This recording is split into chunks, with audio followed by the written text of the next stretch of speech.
Hello అండి, ఎలా ఉన్నారు? అందరు బాగున్నారా? నేను ఇప్పుడు మటన్ కీమా పులావ్ చూపిస్తున్నానండి. నేను చేసే నా సింపుల్ మెథడ్లో నా స్టైల్లో చూపిస్తున్నాను. Please like, share and subscribe. ఇక్కడ 3 పావు బోన్లెస్ కీమా తీసుకున్నానండి. ఈ స్పూన్ తోటి 2 స్పూన్స్ కారం వేసుకున్నాను. ఆల్రెడీ నేను కారంలో సాల్ట్ కలిపి పెట్టుకుంటానండి, అందుకని కొంచెమే సాల్ట్ వేసాను, 1 స్పూన్ వరకు. 2 స్పూన్స్ జింజర్ గార్లిక్ పేస్ట్, కొంచెం పసుపు, 2 స్పూన్ల ధనియాల పొడి, ఇంట్లో ప్రిపేర్ చేసుకున్న మసాలా వేసుకున్నానండి. 2 స్పూన్స్ ఇలాచీలు, దాసం చెక్క, లవంగాలు, సాజీర, మిరియాలు, అనాసపు వేసుకున్నాను. మసాలాలో 5 పచ్చిమిర్చి పొడవుగా కట్ చేసి వేసుకోవాలండి. 2 పుదీనా కట్టలు వేసుకున్నాను. ఈ స్పూన్ తోటి 2 స్పూన్ల పెరుగు, 2 స్పూన్ల ఆయిల్. 2 స్పూన్ల ఆయిల్ వేసాక 4 బగారా ఆకులు వేసానండి. వేసేసి బాగా కీమాకి మసాలా అన్నీ పట్టే విధంగా మంచి మిక్స్ చేసుకోవాలి. ఇప్పుడు 1 teaspoon mutton biryani masala వేసాను. ఇది బాగా నీట్గా మంచిగా మిక్స్ చేసుకొని ఒక పక్కన పెట్టుకోవాలండి. 1 అవర్ మ్యారినేట్ చేసుకోవాలి. సో ఈలోపు ఆనియన్స్ ఫ్రై చేసుకుందాం. దీంట్లో 3 స్పూన్స్ నెయ్యి వేసుకున్నానండి. 2-3 స్పూన్స్ వేసుకున్నాను. 1 స్పూన్ నూనె వేసాను. ఆల్రెడీ కీమాలో 2 స్పూన్స్ వేసాను కదండి, ఇక్కడ తక్కువే వేసాను. 4 ఆనియన్స్ సన్నగా కట్ చేసి పెట్టుకున్న ఆనియన్స్ వేసాను.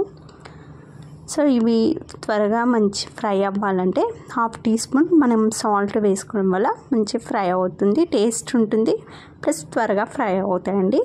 ఈ ఆనియన్స్లో కొంచెం 1 స్పూన్ మసాలా తీసి పెట్టాను కదా, అది కూడా వేసానండి. ఇలా బ్రౌన్ కలర్ వచ్చే విధంగా సిమ్లో పెట్టి నెమ్మదిగా ఫ్రై చేసుకోవాలి. ఇక్కడ ఆనియన్స్ నెమ్మదిగా ఫ్రై చేసుకోవాలండి. దీంతో టేస్ట్ వస్తుంది మనకి పులావ్కి అయినా బిర్యానీకైనా. ఇప్పుడు కీమాకి మసాలా కలిపి పెట్టుకున్నాం కదండి, అది వేసేసుకున్నాను. మూత పెట్టి దీంట్లో కొన్ని వాటర్ పోసుకోవాలండి. వాటర్ పోసుకొని ఒక 10 మినిట్స్ కుక్ అవ్వనివ్వాలి. అలా చేయడం వల్ల త్వరగా కుక్ అవుతుంది, అలాగే మాడకుండా ఉంటుందండి మనకి. సో నేను 1 అవర్ పెట్టుకున్న బాస్మతి రైస్ వేసుకున్నాను. ఇప్పుడు దీన్ని ఏం కదపకుండా మూత పెట్టి ఒక్క 5 మినిట్స్ సిమ్లో పెట్టి ఉంచుకోవాలండి, ఉడకనివ్వాలి. సో ఈ గ్లాస్ తోటి 3 గ్లాసుల బియ్యం తీసుకున్నాను. 3 గ్లాసులు వాటర్ యాడ్ చేసుకోవాలన్నమాట.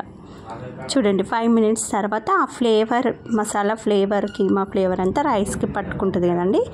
ఇప్పుడు దీంట్లో 3 గ్లాసెస్ వాటర్ పోసుకుంటానండి. ఆ వాటర్లో నేను సరిపడినంత సాల్ట్ కలిపి పెట్టుకున్నాను. ఈ వాటర్ టేస్ట్ చూసి మనం టేస్ట్ని బట్టి పులావ్ అవుతుందండి. ఇప్పుడు అస్సలు కదపొద్దు, మనము కలపకుండా అలాగే మూత పెట్టుకోవాలి. మూత పెట్టుకొని మీడియం ఫ్లేమ్లో ఒక 5 మినిట్స్ అలా ఉడకనివ్వాలండి. చెక్ చేస్తూ ఉండాలి మధ్యలో. చూడండి, ఉడుకుతుంది కదా అండి. ఇక్కడ నెమ్మదిగా మిక్స్ చేసుకోవాలి. బాస్మతి రైస్ కదా, విరగకుండా నెమ్మదిగా పైన కిందకి మిక్స్ చేసుకోవాలండి.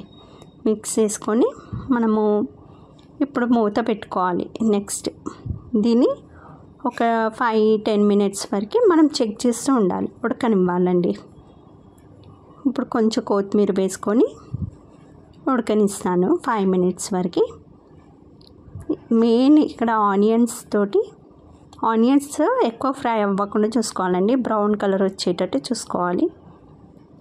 దాంతో టేస్ట్ అండి. చూడండి, 5 మినిట్స్ తర్వాత మళ్ళీ ఒకసారి చెక్ చేస్తున్నాను. ఇక్కడ కొంచెం వాటర్ ఉన్నట్టున్నాయండి. సో వాటర్ ఉంది కదా, మనం మొత్తం సిమ్లో పెట్టుకొని ఒక 5 మినిట్స్ ఉంచుకోవాలండి. ఉంచుకున్నాక మళ్ళీ ఒకసారి చెక్ చేసుకుంటే చూడండి, పొడి పొడిగా వచ్చింది. చాలా అంటే చాలా టేస్టీగా అయిందండి పులావ్. మీరు కూడా ఇదే ప్రాసెస్లో ట్రై చేయండి.